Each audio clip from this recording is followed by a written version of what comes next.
Oke, baik, selamat malam. Perkenalkan, nama saya Tamara Nenser Sinatobe dengan NIM 20030300108, kelas D semester 1, program studi sosiologi, Fakultas Ilmu Sosial dan Politik, Universitas Nusa Cendana. Saya akan mempresentasikan hasil kerja saya, yaitu makalah Pengantar Politik, buku ke-11, Perbandingan Pemerintah dan Politik.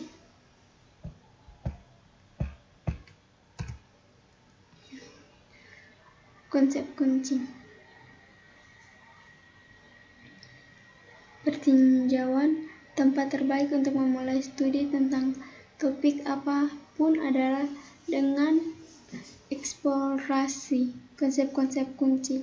Sebagian besar istilah politik yang menarik minat kami tentang bahasa biasa, pemerintah, politik, kekuasaan, dan otoritas adalah istilah yang familiar, tetapi seperti yang akan kita lihat, ini tidak berarti bahwa mereka dengan mudah didefinisikan atau bahkan para ilmuwan politik sepakat tentang cara terbaik untuk memahami atau menerapkannya. Pemerintah dan pemerintahan. Karena itu adalah buku tentang perbandingan pemerintah dan politik. Tempat yang logis untuk memulai adalah dalam meninjau istilah pemerintah.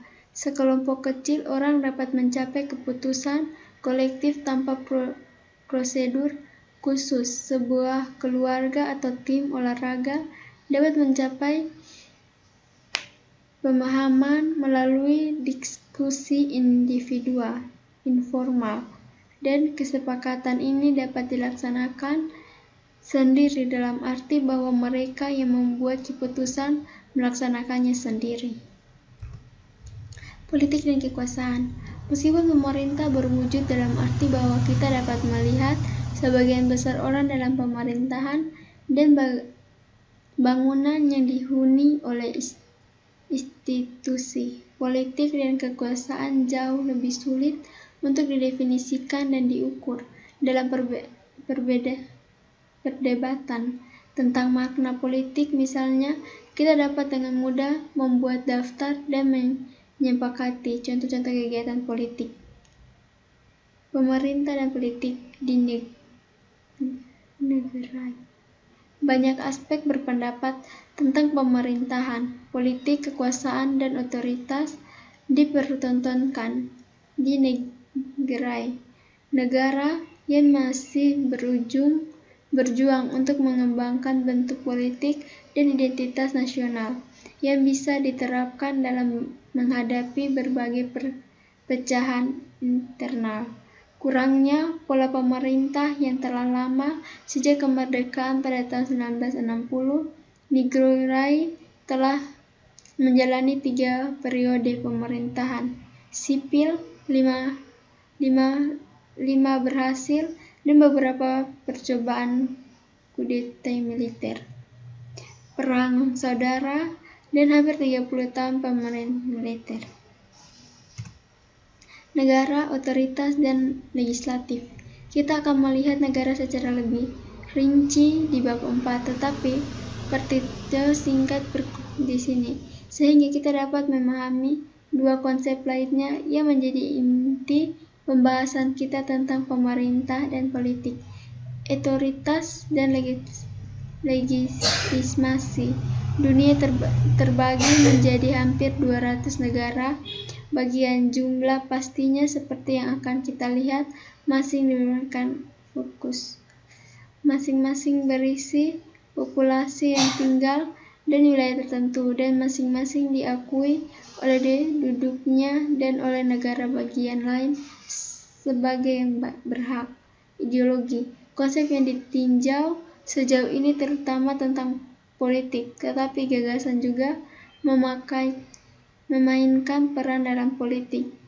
Tindakan politik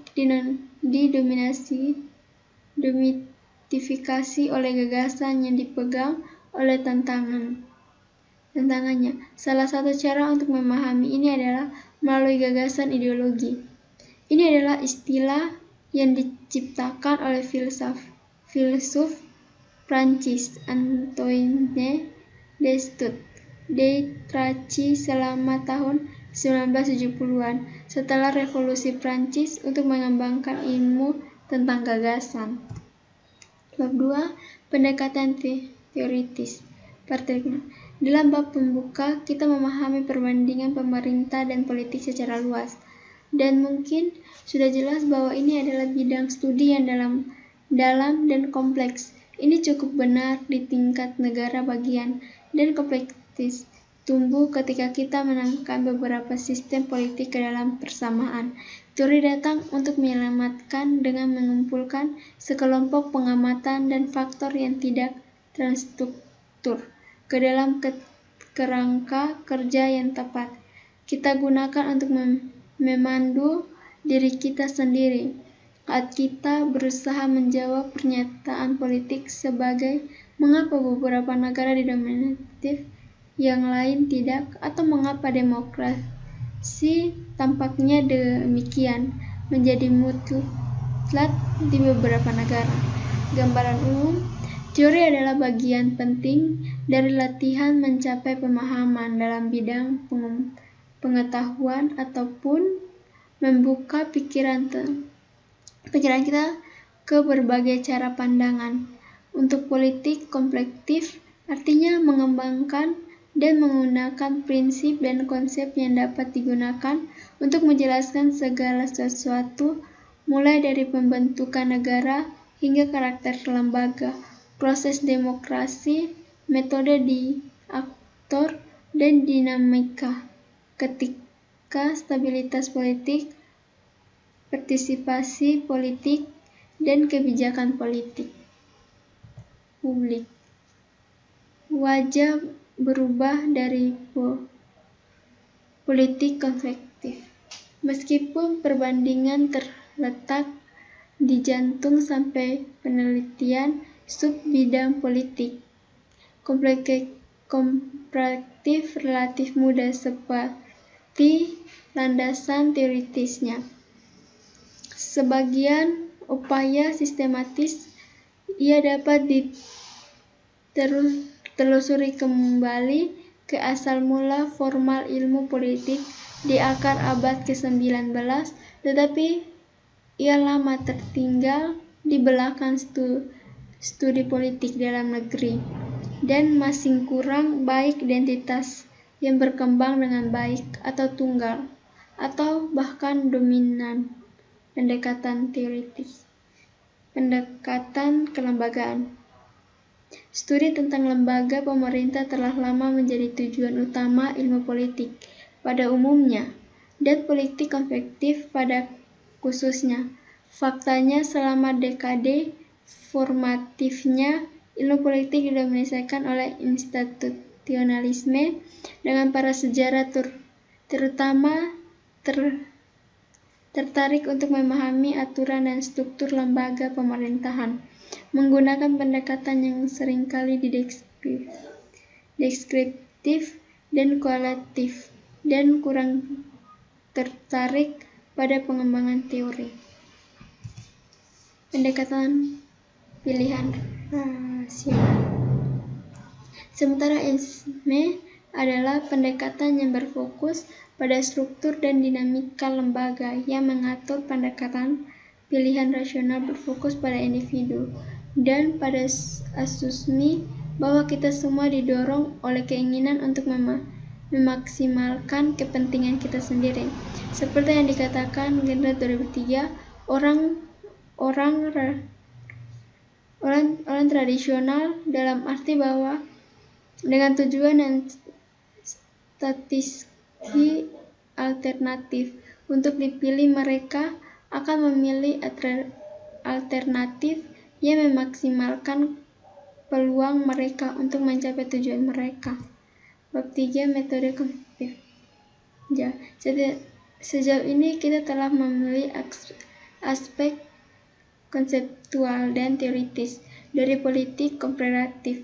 Ini memberi kita konsep dari krisis, membuka memberitakan arahan pada praktik perbandingan, Jenis pertanyaan yang perlu ditanyakan, metode yang dapat digunakan untuk melakukan penelitian. Pilihlah untuk merancang proyek penelitian komparatif dan jebakan yang harus dihindari. Bab ini sebagian merupakan survei metode dan sebagian lagi merupakan panduan praktik untuk proses meta, memberikan wawasan yang lebih mendalam tentang dinamika proses tersebut. Metode studi khusus. Metode studi khusus adalah salah satu strategi yang paling banyak digunakan dalam penelitian. Terletak di jantung ilmu politik dan juga digunakan secara luas di seluruh ilmu sosial dan alam dan humaniora. Metode kata Gering 2007 melibatkan studi inventif dari satu kasus untuk tujuan memahami kelas kasus yang lebih besar. Fokus studi itu mungkin sebuah peristiwa kebijakan atau lembaga satu proses politik. Metode kualitatif menerapkan desain kumulatif melibatkan pembuatan perbandingan kualitatif atau kuantitatif atau perpaduan keduanya. Metode kualitatif adalah apa yang biasanya kita asosiasikan dengan metode komparatif, dan meskipun dapat dilibatkan banyak kasus atau dikenal sebagai N besar untuk jumlah kasus, metode ini paling sering berkonsentrasi pada pemeriksaan intensif 2 kasus berpasangan atau perbandingan binir, 3 kasus perbandingan segitiga atau beberapa kasus. Tantangan perbandingan. Seperti yang kita lihat di bab 1, perbandingan luas memahami kita tentang dunia politik, mengarah pada klasifikasi yang lebih baik dan memberikan potensi untuk penjelasan dan bahkan predikasi.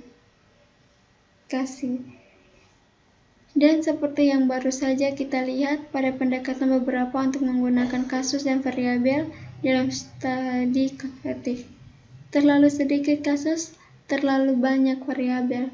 Ini adalah masalah bagi mereka yang menganggap politik komparatif sebagai versi laboratorium, eksperimen, di mana para peneliti dengan sabar berusaha mengisolasi dampak dari satu variabel seperti yang digambarkan oleh Liebhardt 1901. Hal itu muncul ketika seorang peneliti ingin mengontrol banyak variabel dalam waktu yang bersamaan dan kasus cepat habis.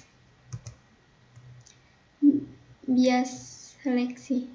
Hambatan kedua untuk berpenelitian adalah bias seleksi yang dapat terjadi ketika setiap kali unit analisis seperti negara bagian, kota, kelompok kepentingan, atau sistem pemilihan dipilih secara sengaja dan bukan secara acak. Dalam keadaan ini, bahayanya adalah unit-unit ini tidak mewakili populasi yang lebih luas dan akibatnya hasil mungkin tidak dapat digenerasikan ke yang lebih luas. Memahami makna. Karena makna tindakan politik bergantung pada konvensi negara yang bersangkutan. Membandingkan suku dengan sejenis tidak selalu sederhana kelihatannya. Pendekatan budaya yang dibahas di bab terakhir dalam 12. Memahami peran penting di sini. Sebelum kita memahami perbandingan lintas negara, kita harus memahami bahwa kita memahami kode budaya yang relatif dari negara bagian yang kita pelajari. Kegagalan di sini menghasilkan implementasi budaya di mana makna tidaklah di negara asal kita diproyeksi secara tidak tetapi dari masyarakat lain. Bab 4. Negara. Unit analisis paling populer dalam politik komunitif adalah negara. Ini bukanlah satu-satunya pilihan, karena perbandingan dapat dilakukan di semua tingkat dari lokal ke multinasional dan bisa melibatkan institusi, proses, masalah atau fenomena politik apapun. Meski begitu, penggunaan state sebagai perbandingan berarti kita perlu memahami apa itu bagaimana cara kerja, bagaimana evolusinya, varietas di mana mereka ditemukan, dan dinamika sistem state saat itu. Apa bagian negara? Bagian negara itu beberapa konsep lebih penting untuk memahami pemerintah dan politik daripada negara. Namun hanya sedikit konsep yang juga diperdebatkan. Hampir tidak mungkin untuk mempelajari pemerintah dan politik secara bermakna tanpa setidaknya pemahaman yang bekerja tentang seperti apa negara itu, karena itu adalah bentuk organisasi politik yang dominan di dunia, dan negara secara kolektif membentuk blok bangunan dari sistem internasional. Asal dan evolusi negara modern adalah konsep yang terutama berasal dari Barat, yang muncul dari bara Eropa abad pertengahan. Entah entitas politik yang tampak seperti negara juga ada di belahan dunia lain, terutama Cina. Lihatnya 2011. Tetapi negara seperti yang kita pahami saat ini adalah konstitusi Barat yang didasarkan pada gagasan Barat tentang kedaulatan dan otonomi. Keragaman negara bagian. Semua negara mungkin memiliki kedaulatan yang sama, tetapi mereka sangat berbeda dalam hal ukuran, kekayaan, dan kekuasaan. Besar kedaulatan dapat diinjak-injak ketika satu negara menginvasi negara lain, seperti yang dilaksanakan Rusia ketika secara ilegal mencaplok semenhub Crimea dari Ukraina pada tahun 2014. Bangsa dan nasionalisme. Tidak ada diskusi tentang negara yang bisa lengkap tanpa tujuan, tentang gagasan bangsa yang terkait, tumpang tindih dan lebih sulit dipahami, di mana negara berbeda di bawah hukum.